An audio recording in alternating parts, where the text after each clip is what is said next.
durant l'été, je vous avais invité à découvrir le ministère d'Élie.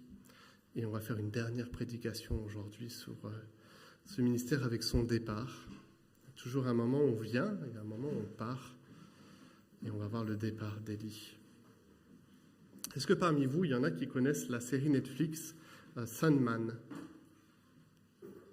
Oui, tu l'as regardée? Ouais. D'autres l'ont vue, c'est une série assez récente. Hein? Ouais, ok. Quelques-uns sont abonnés à Netflix. En fait, donc, il y a un certain nombre d'épisodes dans cette saison qui est présenté au 6e épisode.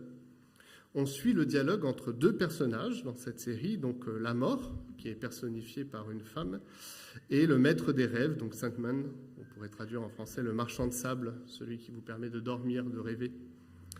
Et alors que la discussion prend place entre l'un et l'autre, on se retrouve dans une scène qui se passe dans une taverne en 1489, où un homme est en train de boire avec des amis une bière, et cet homme déclare ne pas vouloir mourir. Il a le désir de vivre pour l'éternité. Alors qu'il y a la mort et le maître des rêves qui passent, ils se regardent ensemble, et le vœu de cet homme est exaucé, il ne mourra jamais. Le maître des rêves va à la rencontre de ce jeune homme qui s'appelle Hob, et lui donne rendez-vous tous les 100 ans, pour que donc cet homme et Sandman puissent échanger sur ce qu'il vit intérieurement, cet homme immortel. Tous les siècles, il prend un temps avec le maître des rêves pour lui expliquer comment il ressent les choses. Alors, c'est un épisode assez touchant, questionnant à bien des égards, et qui se fait écho de combien la mort, la vie, l'éternité demeurent pour l'être humain source de réflexion. Et je ne vous donne pas la suite du dialogue. Je ne vais pas spoiler cette série. Si ça vous intéresse, regardez cet épisode et puis on pourra en discuter ensemble. Il est intéressant. Il est peut-être bon de rappeler ce matin que lors de la création, la mort n'avait pas sa place dans l'humanité. C'est vrai que c'est quelque chose dont on se souvient assez peu et qui peut nous surprendre tant elle fait partie de notre existence aujourd'hui, mais la mort n'avait pas sa place dans l'humanité à ses débuts. C'est la conséquence du péché, nous dit le livre de la Genèse, une malédiction posée suite à notre désobéissance en Adam, notre représentant dans le jardin d'Éden. On peut parler de plusieurs morts. On est mort spirituellement en étant séparé d'une relation à notre Créateur, à Dieu, et on meurt physiquement, c'est-à-dire que l'on fait l'expérience de la fin de notre vie terrestre avec la séparation entre notre corps et notre esprit, qu'on peut aussi appeler âme. Pourtant, dans la Bible, quelques-uns ont vécu les choses un peu différemment. Et évidemment, au-delà du fait de l'étrangeté de la chose, cela nous dit aussi quelque chose de notre espérance chrétienne. Je vous invite à lire ensemble le 2e livre des Rois, le chapitre 2, des versets 1 à 15. Donc c'est, comme je l'ai dit, la dernière partie traitant du ministère d'Élie. Il part, il va partir d'une manière particulière qu'on va découvrir ensemble. Je vais lire selon la version Summer et je crois que ça va être affiché également. Le jour où l'Éternel enleva Élie au ciel dans un tourbillon de vent, celui-ci partait de Gilgal avec Élisée. À un moment donné, il lui dit « Reste ici, je te prie, car l'Éternel m'ordonne d'aller jusqu'à Béthel. » Élisée répondit « Aussi vrai que l'Éternel est vivant, et que tu es toi-même en vie, je ne te quitterai pas. » Ils se rendirent donc ensemble à Béthel. Les disciples des prophètes qui habitaient à Béthel sortirent au-devant d'Élisée et lui demandèrent « Sais-tu que l'Éternel va enlever aujourd'hui ton maître au-dessus de toi ?» Il leur répondit « Oui, je le sais, moi aussi, mais ne parlez pas de cela. » Élie lui dit de nouveau « Arrête-toi ici, car l'Éternel m'ordonne d'aller à Jéricho. » Il répondit « Aussi vrai que l'Éternel est vivant et que tu es toi-même en vie, je ne te quitterai pas. » Ils allèrent donc ensemble à Jéricho. Les disciples des prophètes qui habitaient Jéricho vinrent au-devant d'Élisée et lui demandèrent « Sais-tu que l'Éternel va enlever aujourd'hui ton maître au-dessus de toi ?» Ça fait un peu un sketch qui revient. Il répondit « Oui, je le sais, moi aussi, mais ne parlez pas de cela. » Élie lui dit, « Reste ici, je te prie, car l'Éternel m'ordonne de me rendre jusqu'au Jourdain. » Mais Élisée lui répondit, « Aussi vrai que l'Éternel est vivant, et que tu es toi-même en vie, je ne te quitterai pas. » Ils poursuivirent donc tous deux leur chemin. 50 disciples des prophètes les suivirent et se postèrent en face d'eux à une certaine distance lorsqu'ils s'arrêtèrent au bord du Jourdain. Alors Élie enleva son manteau, le roula et en frappa l'eau du fleuve qui s'écarta de part et d'autre, de sorte qu'ils purent traverser tous deux à sec. Lorsqu'ils eurent passé, Élie dit à Élisée, « Que voudrais-tu que je fasse pour toi ? Demande-le, avant que je sois enlevé loin de toi. » Élisée répondit, « J'aimerais recevoir une part double de l'esprit qui réside en toi. » Élie répondit, « Tu as exprimé une demande difficile à satisfaire, mais si tu me vois pendant que je serai enlevé d'auprès de toi, cela te sera accordé. Si tu ne me vois pas, il n'en sera rien. » Pendant qu'il continuait à marcher tout en parlant, un char de feu tiré par des chevaux de feu vint entre eux et les sépara l'un de l'autre. Élie fut entraîné au ciel dans un tourbillon de vent.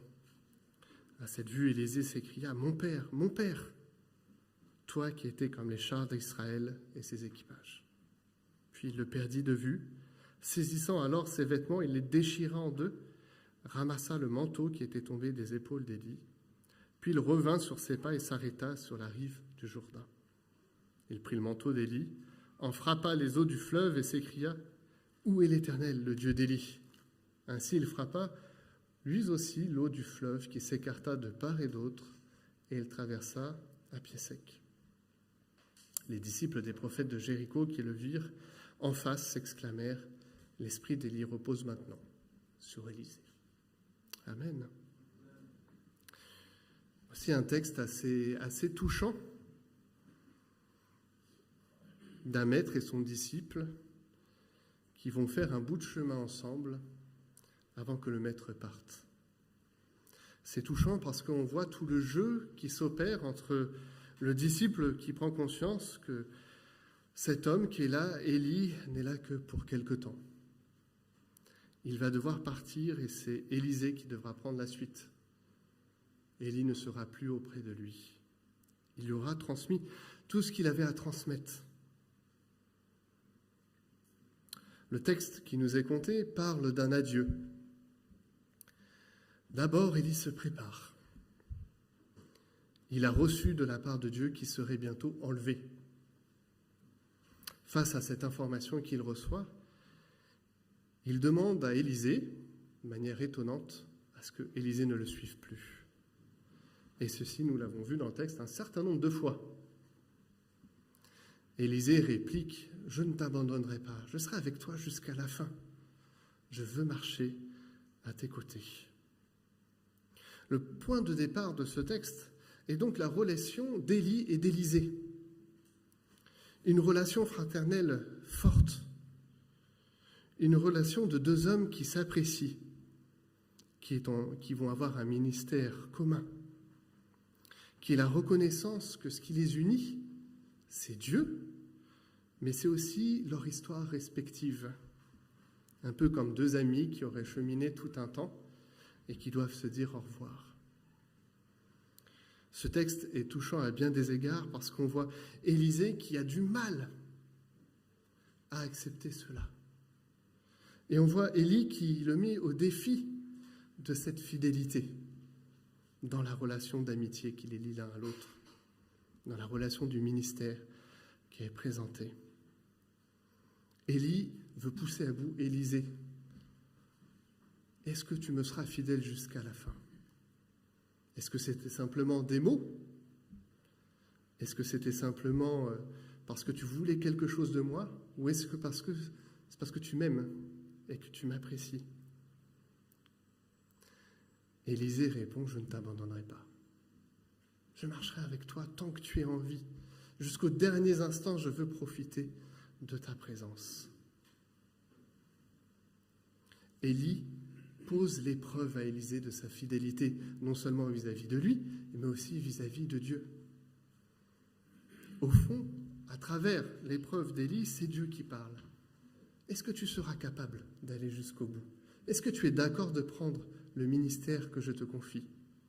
Il n'est pas évident, il n'est pas facile, tu l'as vu à travers Élie. Est-ce que tu es prêt à ça? Est-ce que tu es prêt à le faire? Élie va même un peu plus loin dans ses paroles. Retourne d'où tu viens. Je te donne une dernière occasion d'abandonner le ministère prophétique. Retourne auprès des tiens. Ne me suis pas. Ainsi en est-il de l'appel de tout croyant. Lorsque le Seigneur nous appelle, il nous met au défi de le suivre pour toujours. Le oui qu'on doit donner, symbolisé lors du baptême, mais aussi symbolisé simplement par notre vie de foi, argumente que c'est un oui pour toujours, pour notre vie.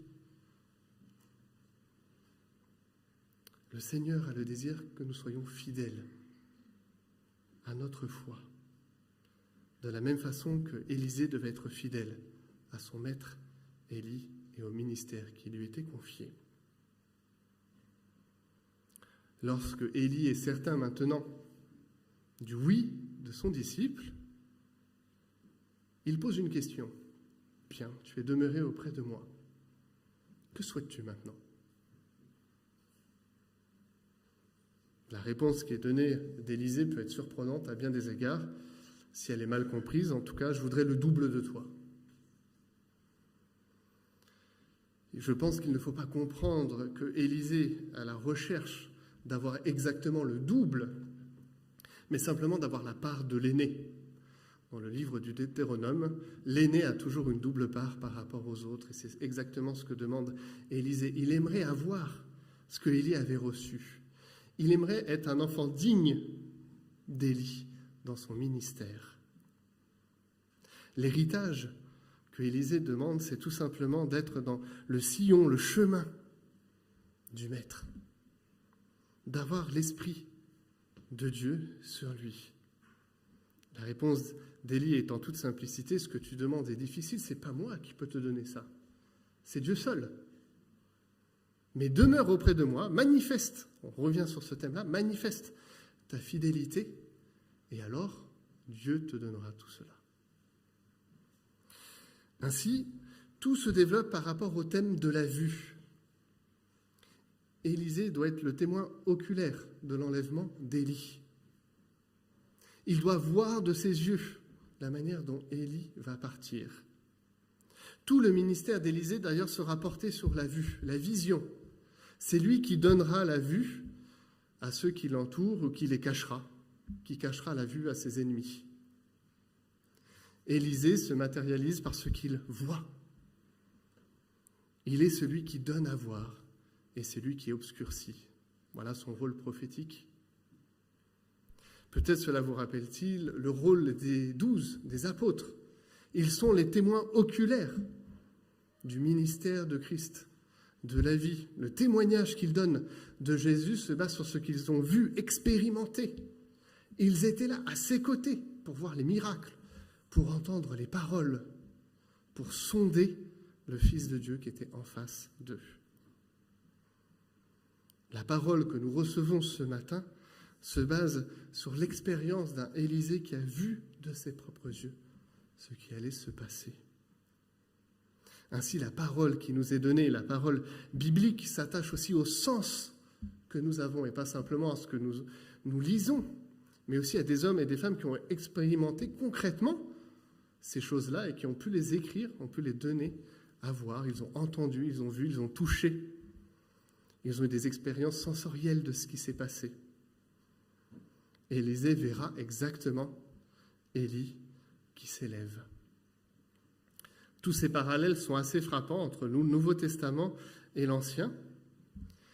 Je vous le redis, les apôtres seront dignes de confiance parce qu'ils auront vu, ils auront entendu. C'est ce que dit par exemple l'évangile de Luc. Voici ce que j'ai reçu des autres, de ceux qui l'ont suivi. Ils ont vu de leurs yeux, je te dis moi ce que j'ai reçu de leur part. Tu peux leur faire confiance. Alors il y a cette préparation qu'Élie pose à Élisée, il y a cet héritage qui est porté avec l'esprit qui doit venir. Et il y a enfin maintenant peut-être le gros morceau de ce passage, celui qui nous pose le plus question, l'enlèvement d'Élie. Je vous parlais que le tronc commun de notre humanité ce matin, pour tous, c'est qu'à un moment, malheureusement, nous allons mourir de manière terrestre. Sauf retour du Christ avant, mais sinon, en tout cas, dans les choses telles qu'elles sont posées, à un moment, nous allons mourir. Mais voici un homme qui n'a pas connu la mort, Élie. Et je ne sais pas pour vous, mais moi, ça me pose plein de questions métaphysiques. Comment c'est possible de ne pas expérimenter la mort? Qu'est-ce qui s'est passé pour le corps d'Élie? Est-ce qu'il est resté à un moment donné quelque part, et puis c'est l'esprit qui allait ailleurs? Est-ce que son corps était déjà glorifié? Mais on ne peut pas trop dire ça, parce que la parole nous dit que c'était le Christ qui a été premier dans cette expérience. Alors, que faire de ce mystère d'un homme qui n'a pas vécu la mort physique, qui a été enlevé directement? Est-ce le seul, d'ailleurs, dans la Bible qui ait vécu ça? Enoch, oh là là, mais quelle connaissance biblique. Je vous lis Genèse chapitre 5. Quand Yéred fut âgé de 162 ans, il eut pour fils Enoch. Après cela, il vécut encore 800 ans et il eut d'autres enfants. Il mourut à l'âge de 962 ans. Quand Enoch fut âgé de 65 ans, il eut pour fils Mathusalem. Après cela, Enoch mena sa vie sous le regard de Dieu durant 300 ans et il eut d'autres enfants. La durée totale de sa vie fut de 365 ans. Enoch vécut en communion avec Dieu, puis il disparut, car Dieu le prit. Ça nous est rapporté dans le Nouveau Testament par le livre La lettre aux Hébreux, au chapitre 11, je lis, verset 5. Par la foi, Enoch a été enlevé auprès de Dieu pour échapper à la mort, et on ne le trouva plus parce que Dieu l'avait enlevé. En effet, avant de nous parler de son enlèvement, l'Écriture lui rend ce témoignage, il était agréable à Dieu. Or, sans la foi, il est impossible de lui être agréable, car celui qui s'approche de Dieu doit croire qu'il existe et qu'il récompense ceux qui se tournent vers lui. Enoch est le premier qui a été enlevé, qui n'a pas connu la mort. Le second est Élie. Que comprendre de cet enlèvement? Que signifie-t-il dans ce texte? Alors, je crois qu'il faut essayer de comprendre plus globalement quel est le plan de Dieu pour les hommes. À la création, la mort, nous l'avons dit, n'était pas. Elle est intervenue avec la faute d'Adam et Ève dans le jardin d'Éden et le fait qu'il aurait demandé de quitter le jardin, de s'en éloigner et de faire face à la malédiction posée. Pourtant, tout le restant des Écritures nous appelle à nous saisir de la vie de Dieu, à une possibilité, en tout cas, de réparer cette mort spirituelle en rentrant à nouveau en relation avec le Créateur et avec Dieu. Ultimement, cette relation est posée par l'entremise du Fils de Dieu, Jésus-Christ, qui vient, qui expérimente la mort, mais aussi la résurrection. Or, dans le déroulement du propos biblique, Élie intervient dans l'Ancien Testament, sous le format de l'Ancienne Alliance. Le Fils de Dieu est encore lointain, même si des paroles expriment sa venue prochaine.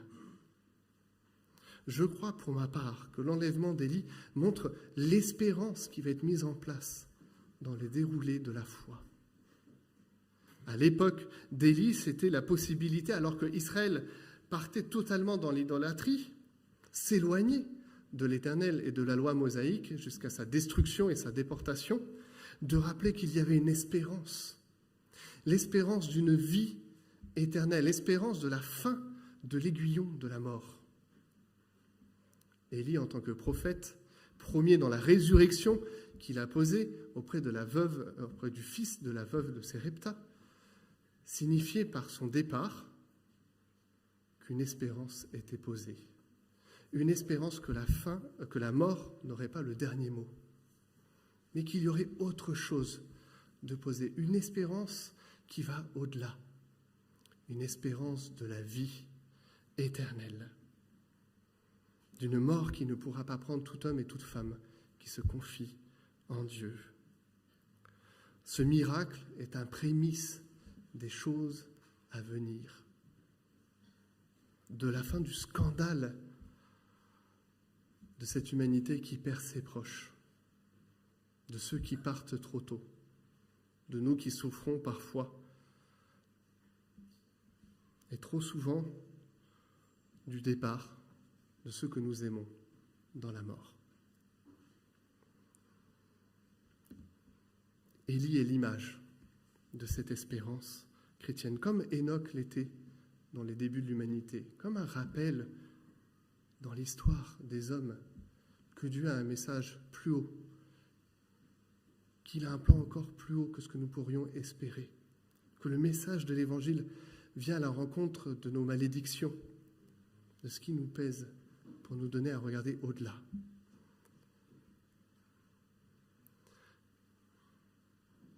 Si je peux dire ça, c'est que je crois que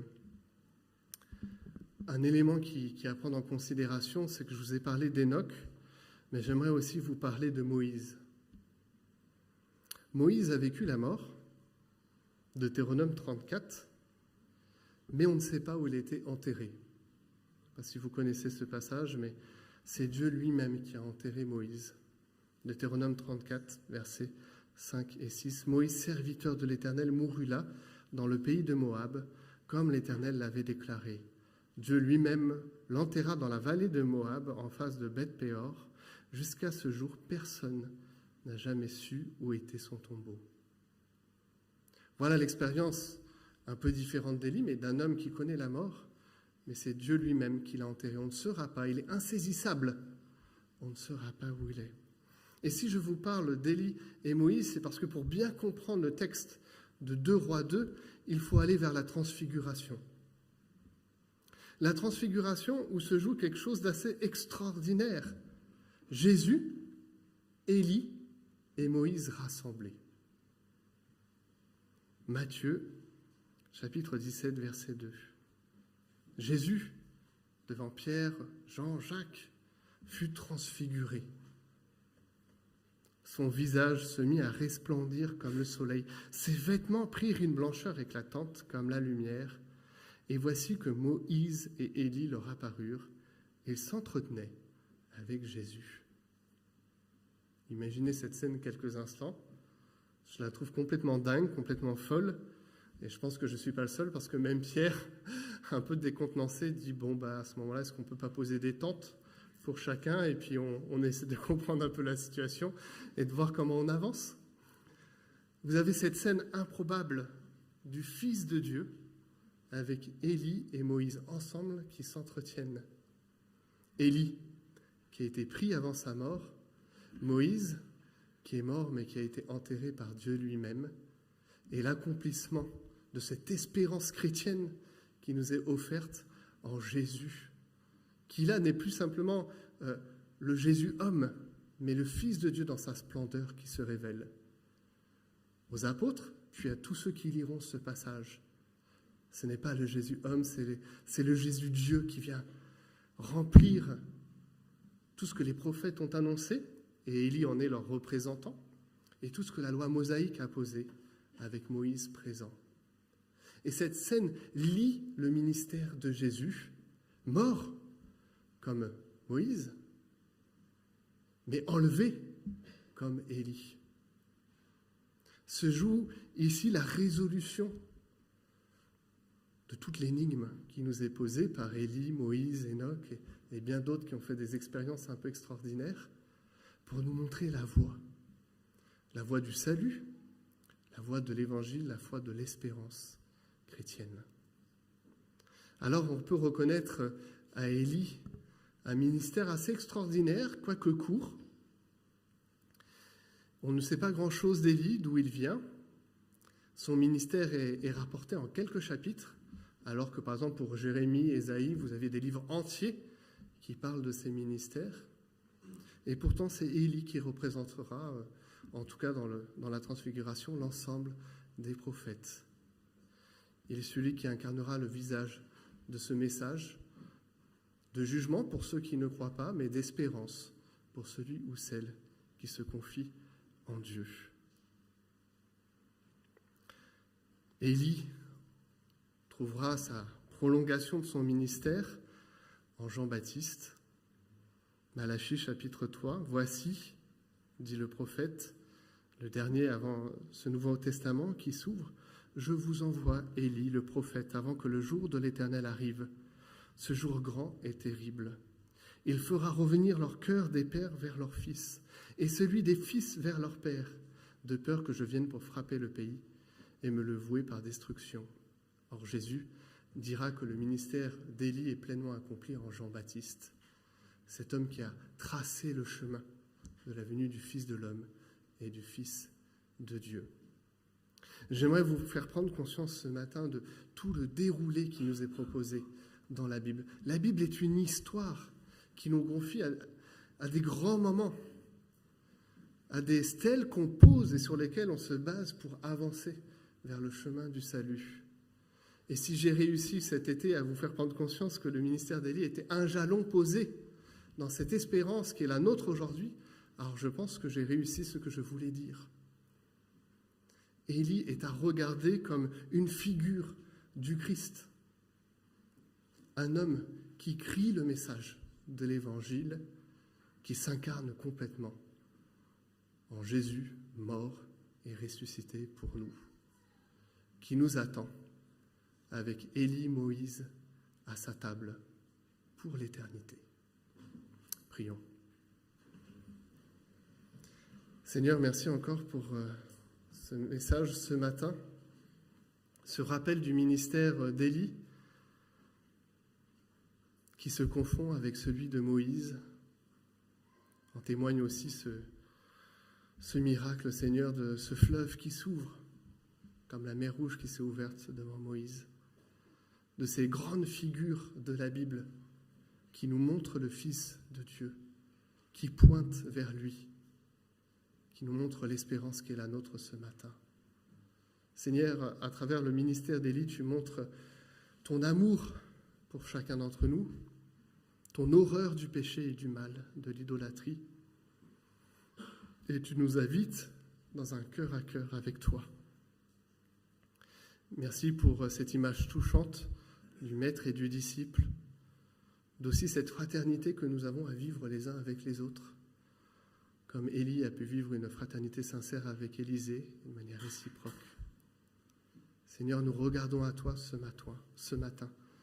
Nous regardons à toi, Jésus, toi qui es venu accomplir les paroles des prophètes, toi qui es venu accomplir la loi. C'est dans cette espérance que la mort ne sera plus, que nous nous tenons devant toi en Église. Dans ce cri de nos cœurs, de ton retour, viens Seigneur, viens.